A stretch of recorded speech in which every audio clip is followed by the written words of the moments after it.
Somewhere in 17th century Italy, a woman knocked on a door she wasn't supposed to know existed. She didn't find it through any market, any church. She found it the way every woman before her had found it, through whispers about someone who offered solutions to problems. She was handed a small glass vial, no bigger than a perfume bottle, wrapped in paper printed with the image of a saint, so that if anyone found it, it looked like devotion. She paid, she left, and within weeks, her husband was dead. No marks, no convulsions.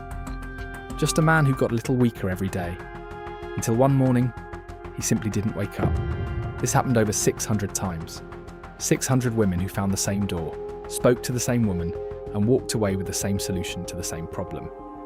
And for nearly 50 years, not one of them talked. Her name was Giulia Tofana.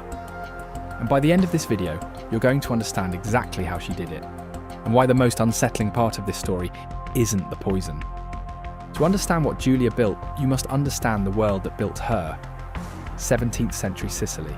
A world where a woman's husband was not just her partner, he was her legal owner, her financial controller, the single human being on earth with total authority over her life. Marriage wasn't chosen, it was arranged, often when the girl in question was barely old enough to understand what was happening. Money exchanged hands, contracts were signed, and once that door closed behind you, it didn't open again. Divorce didn't exist. Abuse wasn't a legal category. If your husband was cruel, you endured. If he was dangerous, you endured. If he drank away everything you owned and made every day of your life a private nightmare with no witnesses, the church said stay. The law said stay. Your own family, who had already taken the dowry, said stay. Women in 17th century Italy had exactly one life, and they had no say in what it looked like. Giulia grew up watching this, understanding it at a level most people never had to, because she had an example, right inside her own family. Her mother, Tofania d'Adamo, was executed in Palermo in 1633, convicted of poisoning her husband. Now, most people who watched their mother die for that reason would take one lesson from it: stay away from dangerous things. Giulia took a completely different lesson. She paid attention to where her mother went wrong, and then she spent the next decade making sure she wouldn't make the same mistakes. What Giulia eventually created wasn't just a poison, it was a system. Aqua Tofana. Colourless, tasteless, odourless. In a century with no forensic science, no autopsies for ordinary citizens, it was essentially undetectable. The active ingredient, arsenic trioxide, administered in small, controlled doses over weeks, mimics natural illness so precisely that even an experienced physician wouldn't look twice. The victim weakens gradually, loses appetite, grows pale, feverish, fatigued. Physicians recorded it as stomach complaint, fever, a weak constitution. Nobody looked deeper, because nothing looked wrong. But here is what separated Giulia from every other poisoner operating in that era. She understood that speed was the enemy. A husband who collapsed suddenly, that raised questions. That invited scrutiny. But a husband who declined slowly over 3 or 4 months, attended by a devoted wife, visited by a priest, given last rites, and then died quietly in his bed. That was just God's will. She engineered the timing as deliberately as she engineered the formula. And the packaging. This is the detail that stops me every time. She sold it in vials printed with the face of San Nicola di Bari, a beloved saint, so that if authorities ever searched a woman's home and found it, it looked like perfume. It looked like prayer. The disguise wasn't an afterthought. It was part of the design from the beginning. This was not a woman who stumbled into something dangerous. This was a woman who thought about every single angle and closed every gap before anyone could find it. Now here is the part of this story that almost every retelling gets completely wrong. Giulia Tofana was not selling poison to criminals. She wasn't supplying hired killers. The women who knocked on her door were ordinary women. Young wives married to men 3 times their age. Women whose husbands beat them behind closed doors in homes where the walls never talked.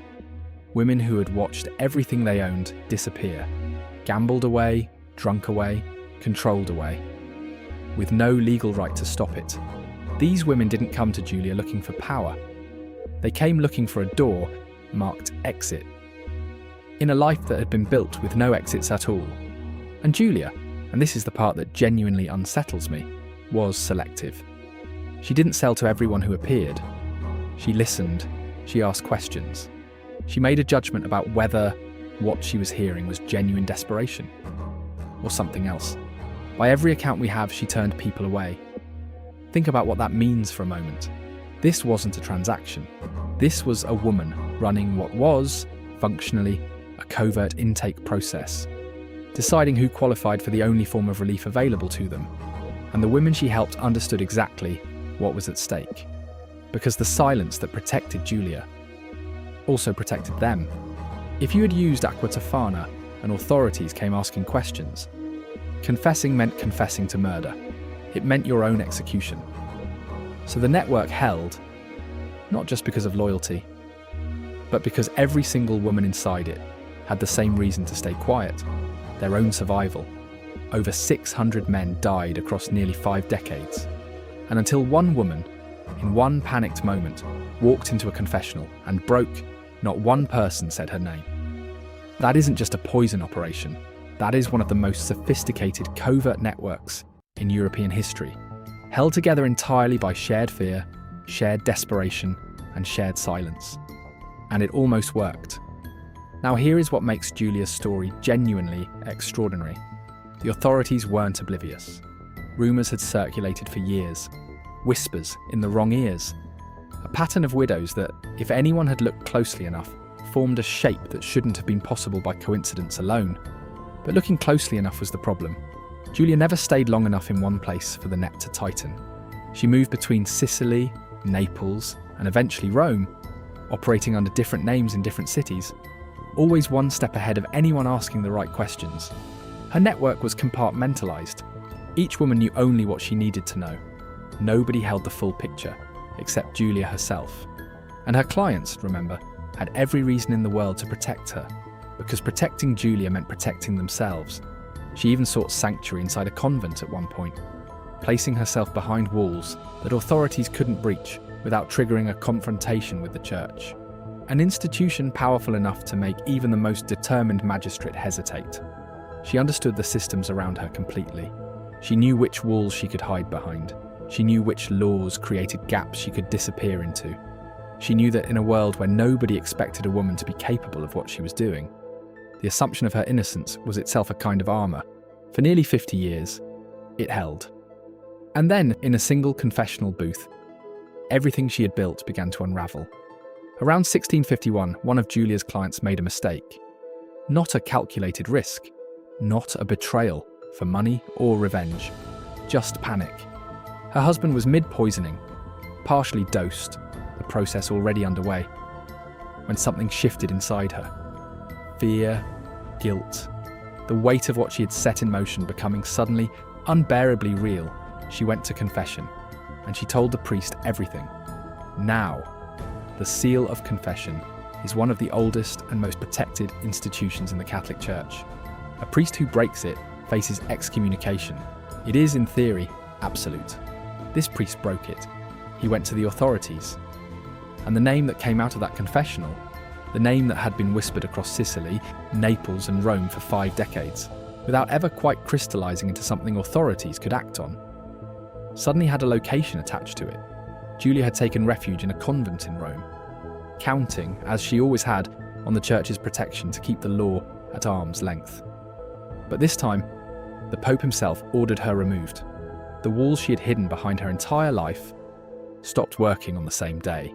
She was taken, interrogated, and eventually, under torture, she confessed. What came out of that confession silenced the room. Over 600 victims, multiple decades, a network spanning 3 cities, accomplices including her own daughter Girolama and a woman known only as La Spera. The number was so large that the initial reaction was disbelief. Surely this was exaggeration, a woman saying whatever would make the pain stop. But they cross-referenced the names, the deaths, the timelines, and the grimmer they looked, the more it held together. Every name checked out, 619 by some accounts. Giulia Tofana was executed in Rome in 1659. Her daughter and several of her closest accomplices were executed alongside her. 50 years of silence, ended by one woman, in one moment of panic, in one confessional booth. Here is the question that this story leaves sitting in the room. Was Giulia Tofana a vicious murderer, or do the grey areas of reality make her something different entirely?